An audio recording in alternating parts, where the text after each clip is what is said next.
Price Lord Jesus. இன்றைக்கு வேதம் வாசிக்கும்போது ஆண்டவர் வார்த்தை கொடுத்துருக்கிறாரு. இந்த வார்த்தை நான் வாசிச்சிருக்கேன். ஆனால் இன்னைக்கு இந்த வார்த்தை நான் வாசிக்கும்பொழுது சந்தோஷமாயிட்டேன். உங்களுக்கும் தெரிஞ்சுக்கணுமா? எபேசியர் 6ஆம் அதிகாரம் 3ஆம் வசனம், உன் தகப்பனையும் உன் தாயையும் கனம் பண்ணுவாயாக என்பதே வாக்குத்தத்தம் உள்ள முதலாம் கற்பனையாக இருக்கிறது.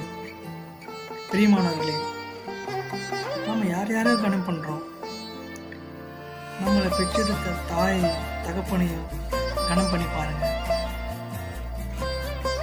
ஆண்டவர் அதை முக்கியமாக எண்ணுகிறார். தாயை கனம் பண்ணணும், தந்தையும் கனம் பண்ணணும். என் வாழ்க்கை தடுமாற்றமாக போச்சுன்னு சொல்லலாம்.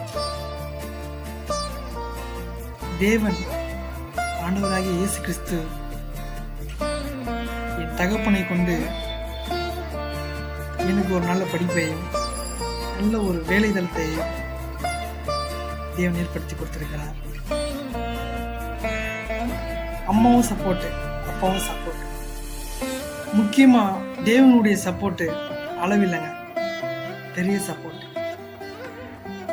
நல்ல நிலைமைக்கு கொண்டு வரணும்ட்டு தேவன் தகப்பன் மூலமா பெரிய காரியத்தை செய்திருக்கிறார். இனியும் செய்ய வல்லவராக இருக்கிறார். உங்களுக்கும் பெரிய காரியங்கள் நடக்கணுமா? தேவனை நம்புங்க, அவர் பாதத்தில் உங்களை அர்ப்பணியுங்க, வேதத்தை வாசிங்க, அவர் மேல பற்றுதலா இருங்க. தேவன் உங்களுக்கும் அற்புதம் செய்வார், பெரிய காரியங்களை செய்வார். முக்கியமா தாயையும் தகப்பனையும் கனம் பண்ணுங்க, சரிங்களா? உங்களுக்கு பெரிய அற்புதத்தையே ஆண்டு செய்ய காத்திருக்கிறார். ஆமென்.